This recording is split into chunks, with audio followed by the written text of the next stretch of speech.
The Adventures of Michael Shayne, Private Detective.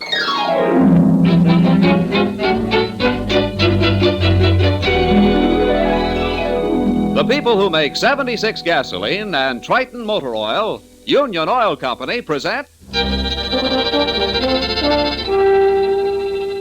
The Adventures of Michael Shayne, Private Detective, starring Wally Mayer and Kathy Lewis.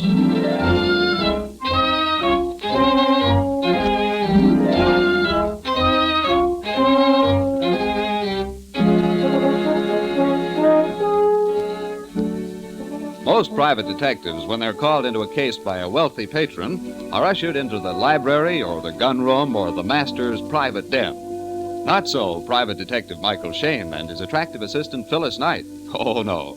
They find themselves at San Francisco's Cliff House to keep a date with, well, let Phyllis tell it, which she is doing without any of the poetry she knows so well. Now, there's no use arguing, Mike Shayne. If she weren't a blonde and good-looking, you'd have turned the case down. For the 1000th time, honey, I tell you, I haven't seen the girl. Oh, really? She isn't blonde, and I don't know whether or not she's good-looking. I'll bet. I only know, honey, that she's frightened. Mm-hmm. She said she was a brunette, 5'2", and wearing a Kelly green raincoat. Well, then there she is, staring out the window. Right, Angel. Well, leave us ankle over. You know, she does look scared. Oh, she saw us. Hey, does she know you? No, but I told her I was bringing you along, and there aren't any other couples around. Mr. Shayne and Miss Knight? Correct. You're Miss Jones? Well, no. Well, that is, I use that name over the phone, but my real name is Wright. Not Patricia Wright? Yes. Oh, then it was your brother. I mean, I read the article in the papers. Say, what is all this? My brother was killed Monday. The police said it was an accident. He fell over the cliff, they said, but... But you think he was killed deliberately? Yes. Murdered, in fact? Yes. Why? Well, I just know he was pushed over that cliff. And now, whom do you suspect? I don't know. My father's manager, Mr. Haberman, for one, and a Mr. Armstrong, a businessman dealing with my father, and... And your father? Well, yes. Well, not that I think my father killed my brother, no, but... Well, I am suspicious of some of my father's business dealings and very suspicious of some of his associates. Miss Wright, your brother was in the business with your father? Yes, and, well, he didn't approve of some of their deals. Did he complain to you or to your father, or both? Both. Well, they've had bitter quarrels over some of their transactions. And how about you, Miss Wright? Are you afraid for your own life? Yes, terribly afraid. Okay, that settles it so far as I'm concerned. We'll take the case. Now, how about going out to your place and looking over the ground? But we can't. That's why I used the assumed name, and that's why I met you here instead of at the house. Listen, Patricia, your best safeguard is to let the murderer know that you have a detective on the job. The very fact that you've engaged me will make them wonder how much you know. We'll watch out for you, Miss Wright. Nothing's going to happen to you while Mike's on the job. Well, all right, I'll do it. Fine. Good. Now, get in your car then, and we'll follow you out, and even if he turns out to be your father, we'll get the killer.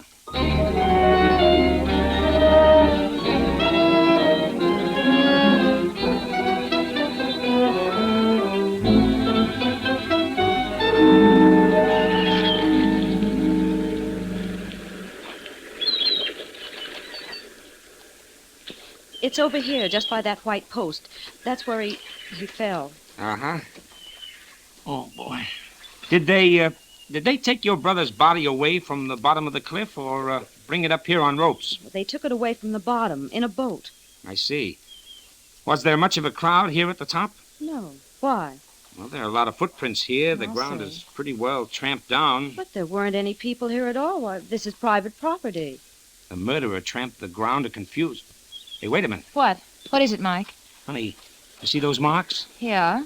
Those marks were made by a dead man's heels as his body was dragged to the edge of the cliff and thrown over. And the killer hid behind the tree? Yes, and probably hit his victim with a rock. Yeah. Patricia, did your brother have a date with anyone the night he was killed? Yes, with Mr. Haberman, Daddy's partner. Mr. Haberman came out to the house at 8 o'clock. Said that he'd made an appointment to meet my brother. But about 10 o'clock, he decided to go home. Just as he was leaving, the chauffeur came to the door and said that they'd found the body down on the rocks below the cliff. Was the chauffeur looking for your brother? No, we didn't know anything was wrong then. The chauffeur was out fishing and was just coming into the little cove when he saw a hat on the water. He turned the boat along the rocks and found my brother's body. The chauffeur is up at the house now? No, he left. He left? He left? What do you mean?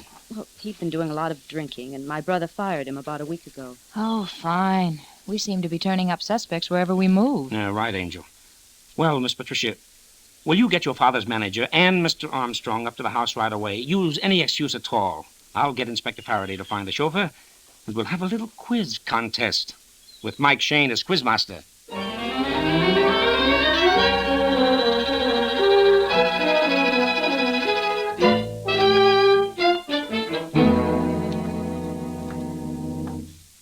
I don't know what on earth you could be thinking of, Patricia, to do such a thing. But, Daddy... Not another word. You tell this Shayne fellow to get about his business. When any private detectives are hired to come to this house, I'll do the hiring. Daddy, I'm more convinced than ever that my brother was murdered. Murdered? Stuff and nonsense. My dear, you're upset. I don't blame you for that. You were very fond of your brother. But thinking for one moment that any of my business associates could be guilty of such a thing. The idea of dragging Mr. Haberman and Mr. Armstrong out here to be cross-questioned by a private detective. Why, it isn't as if there was any suspicion about your brother's death. The police were satisfied it was an accident. I'm not satisfied, however, Mr. Wright. Who are you, sir? Michael Shayne, private detective, and this is my assistant, Miss Knight. Hello, I'm very happy to meet you, Mr. Wright. I'm sorry I can't say the same. I hate to appear impolite, but I must ask you to leave my house immediately. Well, let's go, Mike. We don't have to take this sort of thing from anybody. Just a minute, Angel. Well, really. Mr. Wright, I suppose you realize that by your attitude, you're casting a lot of unnecessary suspicion on yourself. Why, you impudent young whelp. If I were a younger man, I'd thrash you within an inch of your life, you... Will you leave quietly, or will I have to have you thrown out? Evidently, there's company at the door, and I'd much prefer not to have to introduce you. Pardon me, sir, but Mr. Faraday. Faraday? Detective Inspector Faraday, sir. With the chauffeur, sir. Hello, Mike. Phyllis? Hello, Inspector. Mr. Wright here was just about to order us thrown out. He won't have a private detective around the place. I see. Well, maybe he'll let you stay as my assistant. What on earth are you talking about? I'm talking about the fact that we're here to investigate the death of your son. I'd just as soon get on with the questioning if you haven't any objections. Will you have everybody come in here? Inspector, they're all out in the front hall. I Maybe don't it know would what be this just- is all about. I'm only the chauffeur. I haven't done anything. I'll sue you for arresting me. That's what I'll right. Be sure and do that. All right, into the front hall. do. Ridiculous thing I've ever made. Well, Which one of you is Haberman? I'm Mr. Haberman. Why? And Armstrong, that's you, I suppose. Mm-hmm, correct. Now, I don't know much about this except what Mike told me over the phone, but I understand that you, Mr. Haberman, had an appointment with Mr. Wright, Jr., the deceased, the evening he was killed. Yes, that is true. what was that meeting about? Well, I don't see that's any of your business. You can answer that question here and now or at headquarters later. Take your choice.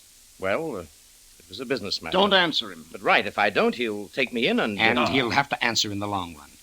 It was business, and young Mr. Wright was going to tell you that he wouldn't play along with the kind of deal you and his father were cooking up, correct? Well, that's putting it rather strongly. He was a young fellow, too many idealistic ideas for the business world. I was quite certain I could straighten him out when we sat down and talked it over. And when he wouldn't listen, you threatened his life. Of course not. You didn't see him that night at all? No, I didn't. And you weren't anywhere near the top of the cliff between 8 and 10:30? I most certainly was not. Can you prove that? I can. I sat and talked with Mr. Haberman all evening. And Mr. Armstrong, I suppose you have an alibi, too? Well, I don't know. I think I was at a picture show that night, but I wasn't keeping track of my movements. I wasn't anywhere near this house, though. Mm-hmm. Oh, Inspector. Yes, Mike. Come here. I think we ought to do some checking on the murdered man's papers. We might find something that would give us a lead. You're probably right, Mike. Okay, you can all go now. But don't leave the place. We may want a few more answers before we leave.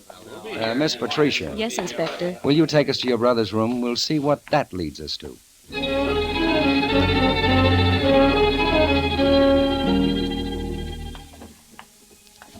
Did you find anything, honey? Nothing important, Mike. How about you, Inspector? Nothing. I hope we're not on a wild goose chase. Oh, I know we're not. Hey, wait a minute. Here's something. What What'd is it, you Mike? find, Mike? It's a memo pad. And here's an entry. It says, must talk to father about Haberman's inability to do things honestly.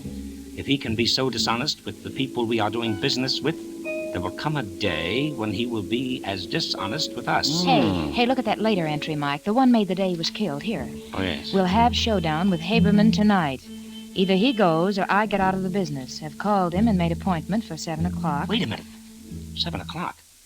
Haberman said he made the appointment for 8 o'clock. Yeah, that's he right. did. Come on, we'd better hurry up looking through this stuff, and then a little more questioning for Mr. Haberman.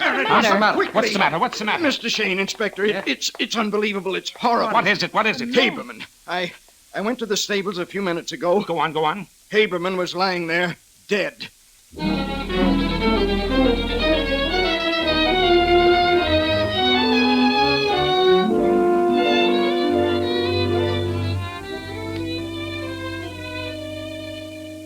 In just a moment, we'll rejoin Mike Shayne and his assistant Phyllis in their adventures.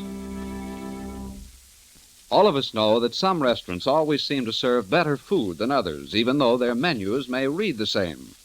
The reason, of course, is simple. Better ingredients plus extra attention on the part of skilled help. The same principles apply to car lubrication. For example, Union Oil stopwear lubrication is more than just a grease job. Stopwear lubrication is a highly specialized servicing process. Only trained attendants using the latest and most modern equipment are allowed to service your car. Each fitting and bearing is thoroughly lubricated with the finest, high-quality greases, in accordance with the manufacturer's specifications. While your car is on the hoist, the Minutemen inspect out-of-sight points and check them for danger signs. As final evidence of the care and exactness with which stopwear lubrication is performed, you receive a 1,000-mile written guarantee with each job, definite proof of reliable service. So, ladies and gentlemen, since careful, thorough lubrication is so vital to the life of your car, why not buy Stopwear? Stopwear guaranteed lubrication is available only at Union Oil Minuteman stations, and it costs no more than ordinary lubrication. Just look for the sign of the big orange and blue 76. Thank you.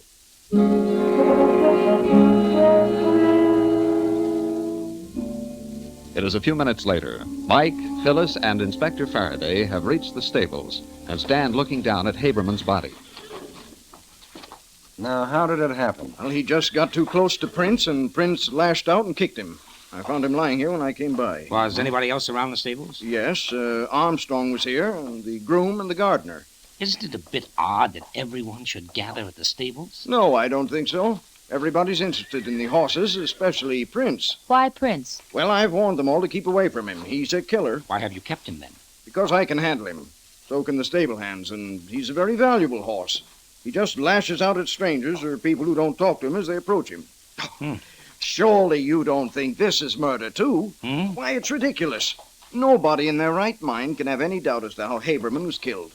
The mark of the horseshoe is as plain, too plain. Well, you can see the curve of the shoe across his forehead. Perhaps I'm not in my right mind, Mr. Wright, but when two men engaged in the same business die within a few days of each other, I'm suspicious. You and me both, Mike. Mr. Wright, you just walked out from the house and found Haberman lying dead. Well, more or less. I came out from the back of the house, saw that the upper half of the door to Prince's stall was unlatched. I came over to latch it and found Haberman. I couldn't see him lying on the ground from where I was because, as you can see, he was hidden by the water trough. Yes, I see. So, Inspector, depending on how you look at it, everybody has alibis or nobody has an alibi. You're right, Mike. They all have alibis if they're telling the truth. Well, I most certainly have. I was talking on the telephone from the time I left you until I came out here. The servant saw me in the hall when I was on the phone. Oh, yes, and the chauffeur and the stable boy, Joe, saw me at the back of the stables. I didn't even come around front until Wright called out. That's true. I'm his alibi, and he's mine. So I'm afraid, Mr. Shayne, you'll have to pin the guilt on the horse after all. Yeah, it looks that way, doesn't it? Oh, Mike, Yes, Inspector? how about running down to headquarters with me? Okay, but you're going to leave someone here. Well, I hardly think we need... Inspector, for 24 hours, I'd like someone posted at the stables and at the west side of the house looking out toward the cliff. Yeah, but Mike... If only to guarantee the safety of Miss Wright. Okay, Mike, I'll leave the sergeant and one man. Will that satisfy you? Excellent, Inspector, excellent. And now I'm quite ready to accompany you to headquarters.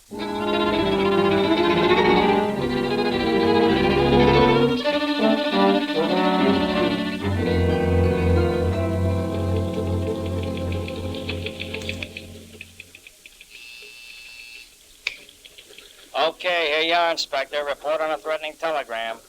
A threatening wire addressed to Haberman was handed in at San Francisco's main office. No one remembers what the man looked like. They paid no attention. Okay, follow through on the chauffeur, will you? Yes, sir.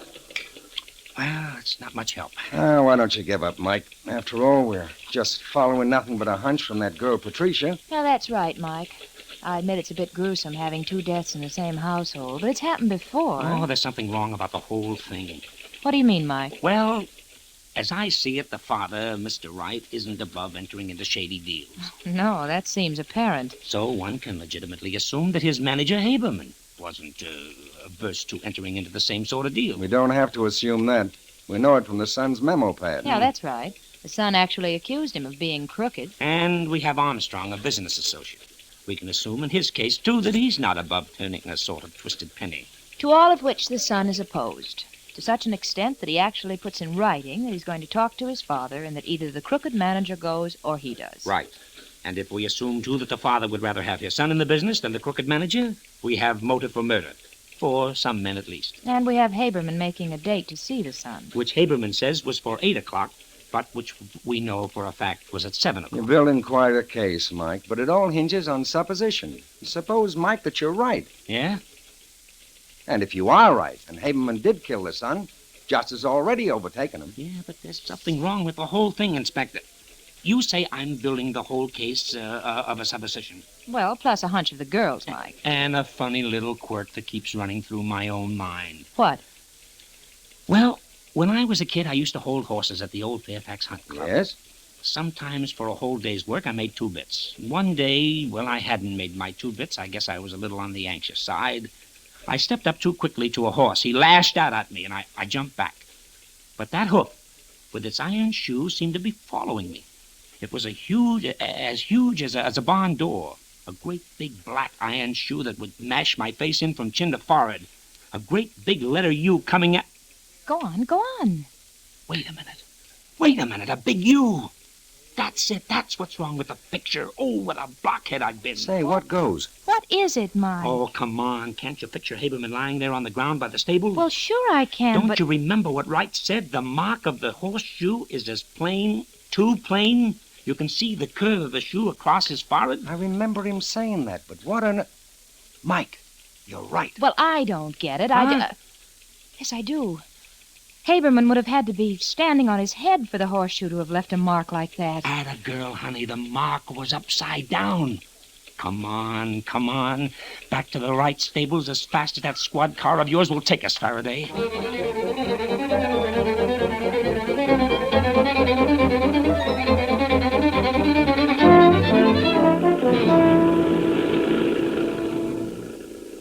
Go right back to the stables, Inspector. We can park there. Right, Mike.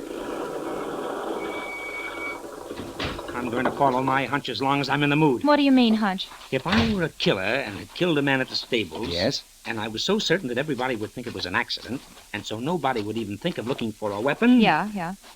Where would I go to hide the weapon? The hayloft. Right. So come on, up these steps. Here, honey, I'll help you there. Well, I'm not very good at this. Wait. I know that, but come on.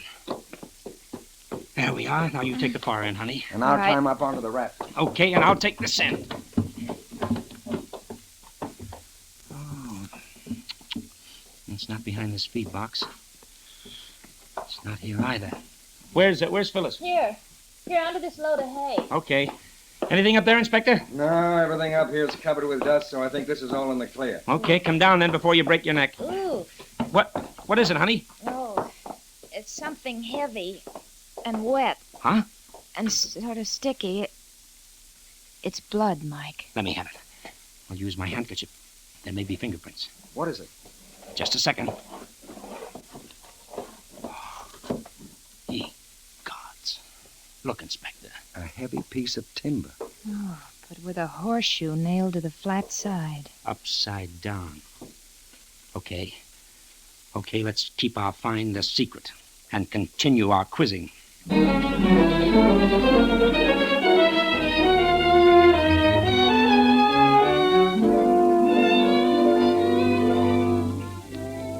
We'll rejoin Mike Shayne, Phyllis Knight, and Inspector Faraday in their search for the killer in just a moment.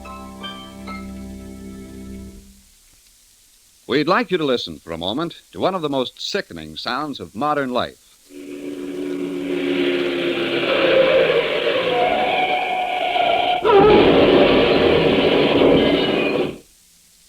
Lately, you've been hearing that sound more frequently. Traffic accidents in the United States are increasing to an alarming extent as our automobiles grow older. To reduce human casualties and conserve transportation, the International Association of Chiefs of Police has developed a program to emphasize the need for good brakes for all cars. For the next 6 weeks, law enforcement officers throughout the nation will conduct a brake-checking campaign. They are seeking to protect your life and property. This program on brake emphasis for traffic safety is supported by over 100 automobile clubs and traffic organizations, including the Office of Defense Transportation. Your cooperation is earnestly requested. You can help by checking your own brakes. If you can depress your brake pedal within an inch of the floorboard before the brakes take hold, they are inadequate and demand immediate attention. Remember, serious accidents can occur at speeds as low as 20 miles per hour if your brakes are in poor condition. So, ladies and gentlemen, if you have the slightest doubt about the condition of your automobile brakes, don't take chances. Have them inspected without delay.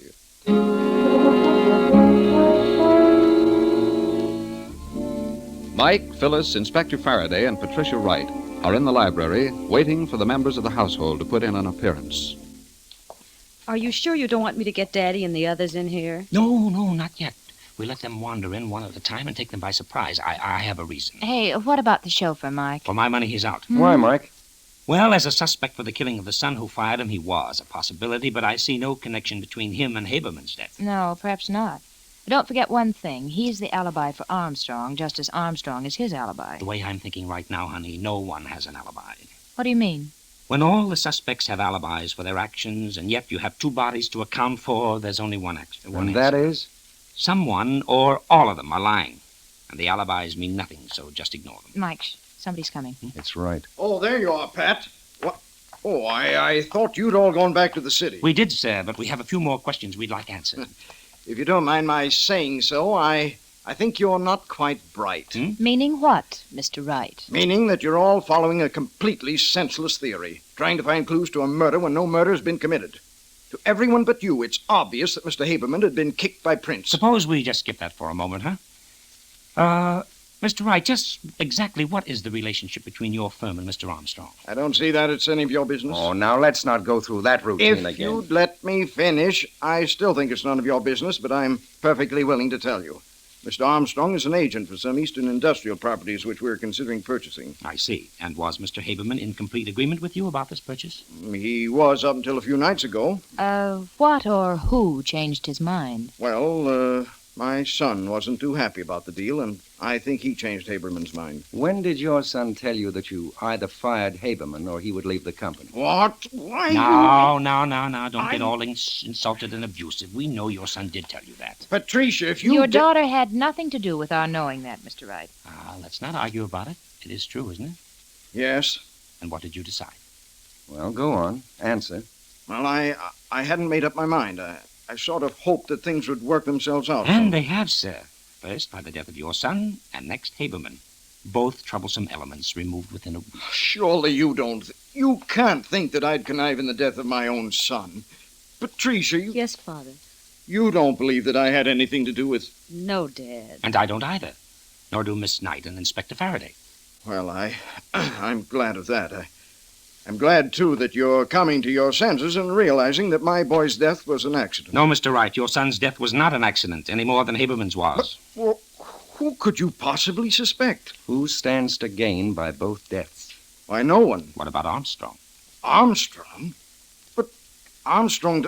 Well, you mean that Armstrong was afraid that my son's objection to our deal and later Haberman's objection might cause the deal to fall through? Exactly, Mr. Wright, and it's very easy to prove, that is. It will be easy. If you will cooperate. Oh, certainly. I'll cooperate in any way I can, but... You haven't been very cooperative so far, Mr. Wright. Yes, well, I'll do whatever you ask me to. Now we're getting somewhere. Now here's what we'll do. Phyllis, the inspector, and I will hide. Phyllis behind the curtains leading to the terrace. The inspector in a closet. Got it. And I'll get behind the door. Yes? Patricia will go to her own room.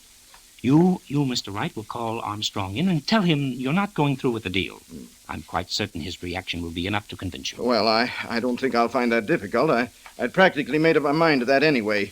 All this I think Armstrong is coming in the front hall. Oh. All right. Now, quick, everybody, quick. Get set.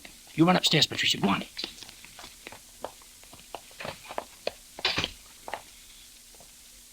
Okay, Wright. Call him in. That you, Armstrong? Yes. Did you want me? Yes. I think, in spite of all the tragedy around here, that we ought to arrive at some definite conclusion about this transaction. Well, I suppose you're right. I didn't want to hurry you or seem aggressive with all the things that have happened. Yes, I understand. But it is an excellent opportunity, and I know you'll make a mint out of it. I'm not going through with it, however.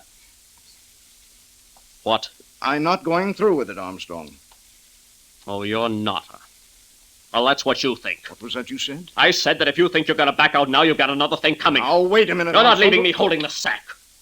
I've obligated myself for those properties, and you're going to buy them. I'm most certainly not going to buy them if I don't want And maybe to. this will persuade you. Put that gun down, you fool. Drop it, Armstrong. The next time, be faster. What is this?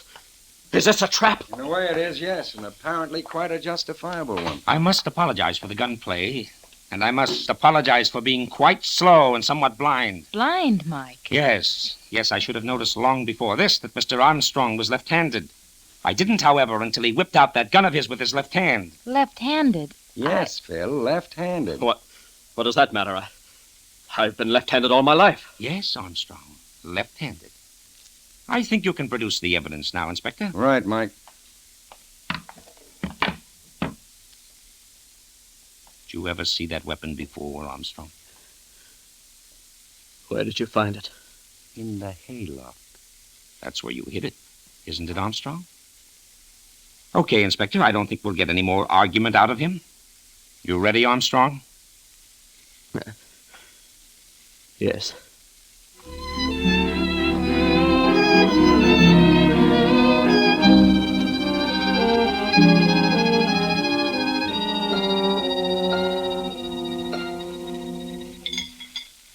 You want some more coffee, Inspector? No, thanks, Phyllis. That was an excellent dinner. Oh, say that again. Angel's a good cook, Flatterer. as well as being good at poetry reviews. Oh. Say, that left-handed business, I've been turning it over and over in my mind. I don't see what on earth Armstrong's being left-handed had to do with the case at all. Hmm? Well, I thought perhaps his being left-handed was, well, responsible for him nailing the horseshoe on the club the wrong way. Oh, no, Angel, no. That was just the inevitable slip that a murderer makes. Well, then what was the left-handed clue? When I remarked on Armstrong's being left-handed, you repeated it after me, remember? Yeah, sure. I caught the look in Mike's eye and repeated it after you. Well, yes, I remember that, too. It impressed me, but I didn't catch on. It impressed Armstrong, too, and he didn't catch on. He didn't know why or what we had in mind, and the inspector and I didn't give him time to find out. We played cat and mouse with him. Armstrong thought that his being left-handed was a clue. He couldn't figure out what it was, but our tone of voice convinced him that we had him dead to rights, and, well, he broke down. Smarty. Hmm? It was nothing but playing up a guilty conscience. Right, Angel. One of the best weapons a private detective has. So let it be a lesson to you there, darling. And don't try holding out anything on your old man, Mike Shayne, or your good old conscience will get you. See?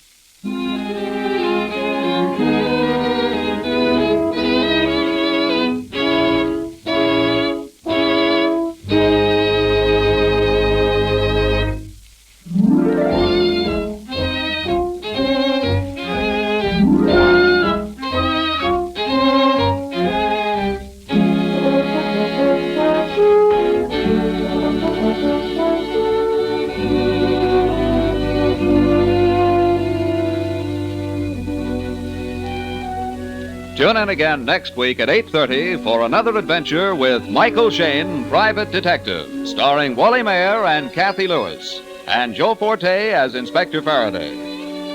Tonight's story was written and produced by David Taylor and based on the character created by Brett Halliday.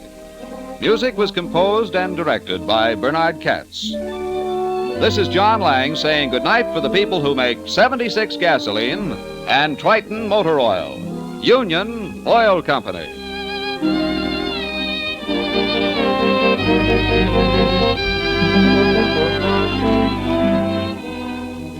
This is the Mutual Don Lee Broadcasting System.